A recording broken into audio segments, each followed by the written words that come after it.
So tomorrow we have a bunch of friends coming over. Our neighbors are coming over to hang out and swim in the pool. And I know that's weird because it's March, but welcome to Texas. And it gave me an excuse to do a video that I've been wanting to do since Kamado Joe told me they were sending me their Big Joe back in the late fall.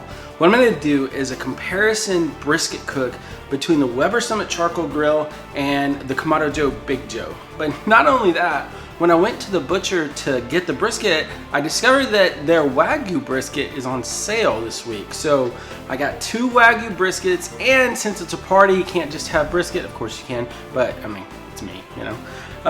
They also had spare ribs on sale, so we've got 2 briskets, 2 Wagyu briskets, 2 racks of spare ribs on 3 different cookers.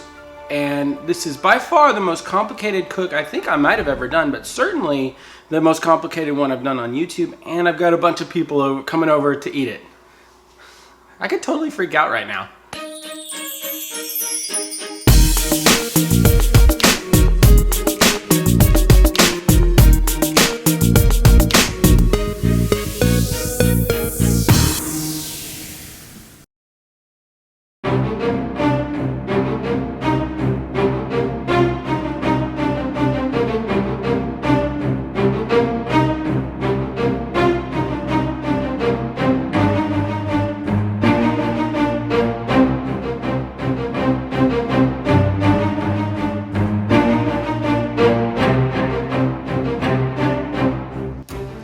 Okay, so I thought I'd start by showing you how the grills are set up because I know that's really important. And the truth is I'm gonna start this cook at 5 o'clock in the morning, and you guys don't want to see me before I've had my coffee. So I thought it'd be easier to go ahead and show you this tonight, and you can see how everything's set up, and then you'll know how it's set up for the cook the next day. So this is the Kamado Joe. Obviously, open this up. We've got our split firebox divide and conquer rack in place. I'm using Black Diamond Charwood, which is my current favorite brand of lump because it's very consistent. I'm gonna have the diffusers in place just like this, and then because these diffusers can get kind of hot, Kamado Joe did something cool, and they invented this accessory rack which sits on top, and it's got multiple uses, but the one I like about it is you can put a drip pan on top of it like this, and it gets it off the burner, or excuse me, the heat diffuser. Now this is, by the way, this is just a cookie sheet I wrapped in foil. I like to have my my drip pans to kind of match up with the shape of the meat I'm cooking. And so, for instance, these diffuser plates are round, which means sometimes around the edges you can get a little bit of a hot spot, and you can mitigate that to somewhat by having a rectangular shaped drip pan to force the hot air to go around a rectangular shaped piece of meat. So you'll see that as a theme today. And then of course we'll have our, our cooking grates over that. Okay, so here's the Summit setup, and again I've got the Black Diamond Charwood lump in it. People always ask me to use lump in the Summit just to show how it works. I use it all the time. I just, for some reason, whenever I go to film, there always seems to be a bag of Kingsford available, and that's what's good about the Summit, is it can burn both fuels. But Black Diamond Charwood, just like in the Kamado Joe, I've also got a mix of cherry wood and hickory, and then I'm going to use the metal heat deflector. Now, the good thing about the metal heat deflector is there's an air gap. This is actually 2 pieces of metal, so there's an air gap between them, so it doesn't need to be, the drip pan doesn't need to be lifted off. But I've got a oversized cooking pan, one of those aluminum cooking pans you can get for like 12 cents at Costco these days. So that goes like that. The grate will go over that, and I'll light both these. I'll either use a fire starter cube to light them, or I'll use my torch, whatever I'm feeling like doing at 5 in the morning tomorrow. So that's the way those two are going to be set up. And then for the ribs, we have our 26-inch kettle. This is the Slow N Sear basket. It's made by Adrenaline Barbecue Company. I do video work for them. Great company, great product. But I'll put water in here. I'll light this in the corner, and then my wood chunks will go here, and then slowly over time this will burn across and that I'll hold the ribs over on this side. This is a drip and griddle pan. I've got some aluminum foil on it because it helps with cleanup, but this is how I'll cook the ribs, and they should turn out great. I've done that a lot of times, and I always love the food that I get off of the kettle. So I went super easy on the rubs today. For the brisket, I'm using Plowboy's Bovine Bold, which they also have a really good chicken rub you need to check out. And then John Henry's Pecan Rub. And these aren't hookups or anything. These are just our family's favorites. And I like these for groups, and I'll tell you why. Neither of these rubs have anything objectionable. Like, there's nothing too spicy. There's nothing too peppery. Like, they just genuinely taste good to the general person. So kids like it and adults like it. Nobody complains. The other thing I like about it, I'll put links to these below in the comments or in the description box. But the other thing I like about these is they're available like at retail outlets. I mean, I think I got this from either Academy or Bass Pro Shop maybe. And then this one, like this one is everywhere around here, seriously. I mean, it's like John Henry sneezed and pecan rub went everywhere. That was weird. So I've had Wagyu brisket before, but I've never made it before. I've done a lot of prime, but never Wagyu. So when I opened the package, one of the first things I noticed was there was not near as much moisture in the package as I'm used to. It was really surprising. And then the second thing I noticed, and I had my knife out and I was ready to go to town carving, there was nothing to carve off. Like, it was trimmed, ready to go right out of the package. I mean, if I wanted to be picky, I could have done a few things, but it was surprising how little extra fat there was, especially compared to the prime that I'm used to, where I'll end up cutting off about 1/3 of the brisket and just throwing it away. And they still charge you for that, even though you throw it away. I used this Sang stir fry oil that Sal from the Root Boy Cooks channel sent me. Thank you very much, Sal. Fire in the hole! I put the rub over that on both sides, and then I did the same thing to the ribs with the John Henry rub. And now I'm just gonna wait until tomorrow. I'm gonna set it in the fridge, and I'll see you guys in the morning.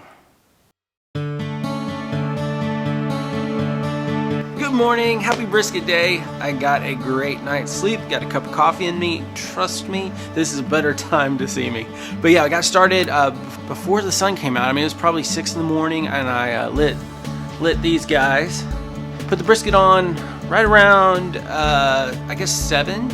And then a couple hours later, I lit the kettle and put the ribs on, and at 8 o'clock, it was great. I decided to go ahead and cook a tri-tip because I had my big green egg mini max just sitting here, and I cooked the tri-tip, and by 8 o'clock this morning I was sitting out here. It was very quiet, and I had 4 cookers rolling smoke, and it was just a great way to start a Saturday. But anyways, let me show you what I got so far. So here's what we got going on in the Big Joe. This is 4.5 hours at right around an average of 225 degrees. What I'm gonna do is I'm gonna cook these at 225 for as long as I can to get some smoke on them, and then I'm gonna put them in foil or foil pans and then ramp the temps up so they'll be ready in time for dinner. That's kind of a method I've worked out over the years that I really like. I think it gives me the best of both worlds, because I find when I cook a little faster, the meat is moister, but more moist. But when I slow it down at the beginning, I get more of a smoke texture and flavor. So that's what I'm doing today. I forgot to mention last night, these briskets were both almost exactly 10 pounds each, or 10.5 pounds each. I mean, so far they've been cooking at about the same rate. So here's the brisket that's cooking in the Summit right now. You know, honestly, I'm not expecting a big difference. I mean, these are 2 identical briskets. The cookers behave pretty much identically. But, you know, it's fun to do a comparison. But right now, this is where I'm at with both these briskets. You know, I'm going to give them a little more time, then I'm going to put them in the foil, and I'll bring you back then. Oh, but first, let me show you the ribs. The ribs are about 2.5 hours in, so I'm going to put those in foil with a mixture of, oh man, honey and squeezed butter and tiger sauce and brown sugar. I mean, basically just a heart attack. I'm gonna foil it with heart attack, and then it'll be gooey, sweet, yummy deliciousness when I'm done. So I'll show you those when we get to that point, and we'll see you then.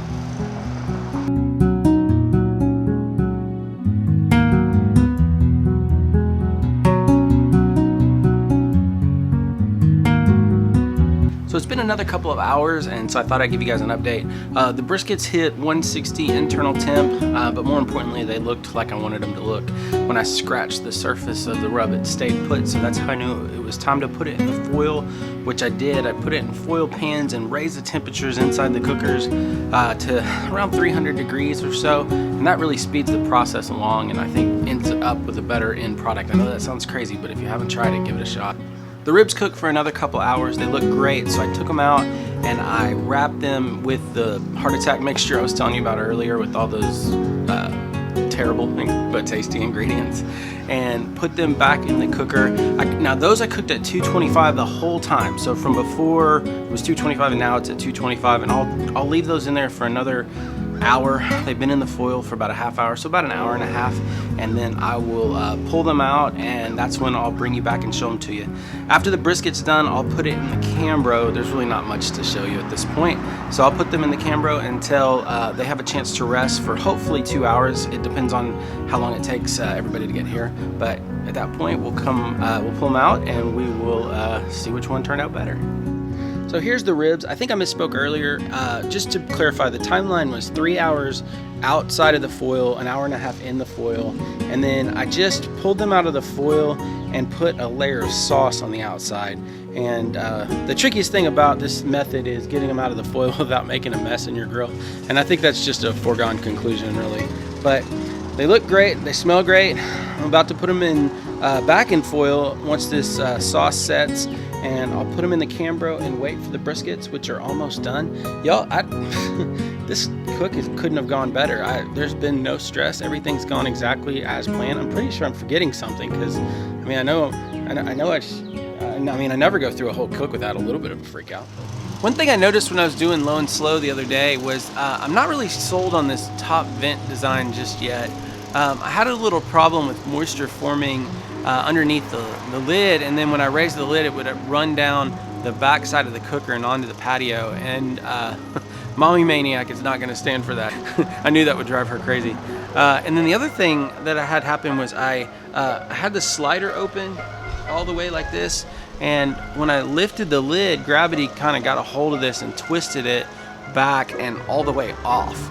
And so I have a few little dings on this from that. So you know, I talked to Bobby about it, and it sounds like something he's gonna be able to fix. He's got some ideas that he's working on. So, and I think the twisty thing is just a matter of having the wrong gasket on there. So they're gonna get that taken care of. But I promised you guys I would give you updates on things as I discovered them. So that's what I've got going for now. Other than that, it's a great cooker. I mean, it held temperatures like a champ, plus or minus 3 degrees for about 4 hours straight. So from that standpoint, I'm super happy. But this vent, it needs a little work for me to be comfortable recommending that at this point. So I made it, and people are starting to show up, so I need to do a quick wrap up before we cut into this. I want to tell you, the cookers did great. The briskets took about 9 hours each, 8.5 hours. They've been resting for about an hour, so everything went exactly like I expected it to go. So and I want to say, if you're familiar with one of those cookers and you switched, it's gonna feel pretty familiar. I mean, the materials are obviously different, what it's made out of, but the cooking process, it's just the same. There's just not a steep learning curve if you're used to that size cooker. I've got a video similar to this that I did last year where I compared the Weber Summit to the 26-inch kettle with a Slow N Sear, and I cooked a pork butt, or 2 pork butts, and I did something similar. If you want to see that, I'll put a link in the description below, and I've also got a brisket video that I did early on. It's one of my first videos. It took me a really long time to make. It was like one of my first big videos. It took like a week to make, but I didn't ever tell anyone that. But anyways, I'll put that in the link below if you haven't seen that, and let's cut into these briskets and see what we have. Okay, so I got Mommy Maniac here. She's helping me out. Hi, Mommy Maniac. Hello. And this is the Kamado Joe brisket. Not much of a smoke ring. Can you point that out? Really thin smoke ring, just right up on top. Yeah, that's a bit disappointing, but you know, that happens from time to time. No big deal. It is really juicy though. Yeah, go ahead and, yeah, see? It's very juicy. I can't wait to try it. Okay, so here's the one that came out of the Weber. Now this feels more tender as I'm cutting into it. Oh my gosh, kind of falling apart a little bit too. Yeah.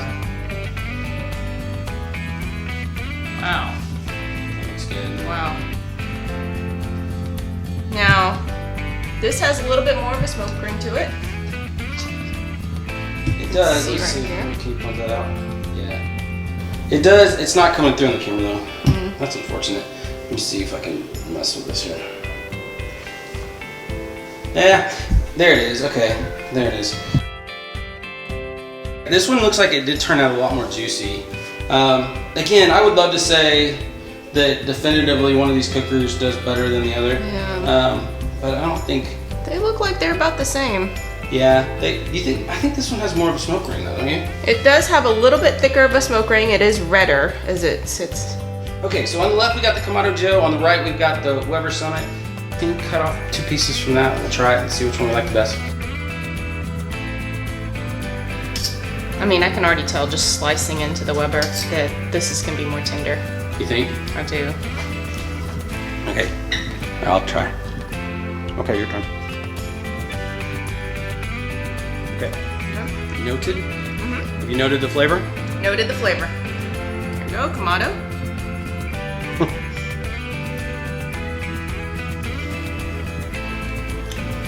Okay, noted the flavor. Which do you think? I don't see a difference. I don't either. They taste exactly the same. That's why I They laugh. taste the same. They have the same texture. Yeah. They have the same flavor. I don't see a difference. They taste really good though. The moisture's great. I mean, they do taste good. There's not as much of a smoke ring, and that can happen with Kamados. There's tricks you can do. I just didn't do any of them. But other than that, I mean, it's a really good brisket. I'm looking forward to eating this. What do you think? Me too. Okay. I think I might steal another slice. All right. So that's the end of this experiment, you guys. Thanks for watching. We appreciate having you, and we'll see you next time. So I just got done editing that part of the video, and I realized I need to come clean with you guys. I was very disappointed there wasn't a better smoke ring on that brisket. I can be a perfectionist. I think we all can. We're our own harshest critics. Smoke rings are nice, but barbecue isn't about smoke rings. Barbecue is about people. It's about making memories. It's about friendships and having fun. It's about people. So we have a choice to make. We can stress ourselves out trying to make everything perfect, or we can just be thankful that as the barbecue guy of the group, we get to be the ones that make the food that brings all our friends together. Friends that, to be honest, don't give a crap what the smoke ring on our brisket looks like.